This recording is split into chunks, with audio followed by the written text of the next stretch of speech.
Josh Moore here.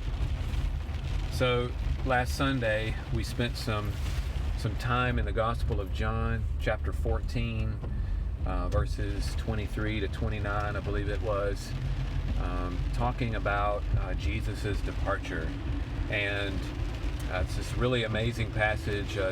Late part of John 13 and then all of John 14 is what has come to be known as the farewell discourse, where Jesus is preparing his disciples for his departure. And of course they're very sad about this.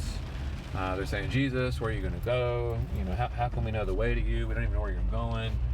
And Jesus says some of these amazing things to them. And he's trying, basically, I think, through his teaching there in John 14, he's trying to show them that his departure is not bad news for them.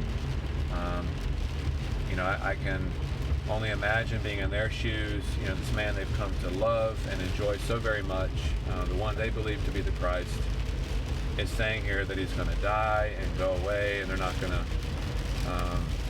see him anymore, or at least they will see him again, but the world will not see him, I think is how he phrases it there.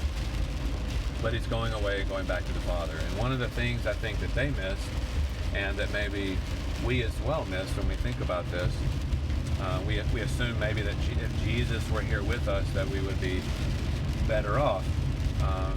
But Jesus wants to change their perspective and help them to see how it's actually better if he does go away. And we talked about some of the reasons why Jesus' departure is actually good news, not just for the disciples, but by extension for us. And so it's really interesting to take a look at some of those reasons last Sunday. And some of them were more obvious than others. And in John 14, the early part there, I think it's 1 through 3, Jesus says, I'm going to prepare a place for you. So it's good that Jesus goes away, because he's thinking for us when he goes away. He's doing something for his people when he leaves. He's not just going and hanging out on the beach, having a margarita, kicking his feet up or something, turning his cell phone off. No, he's going to do something for us, going to prepare a place, and eventually he'll come back and take us to be with him where he is as well.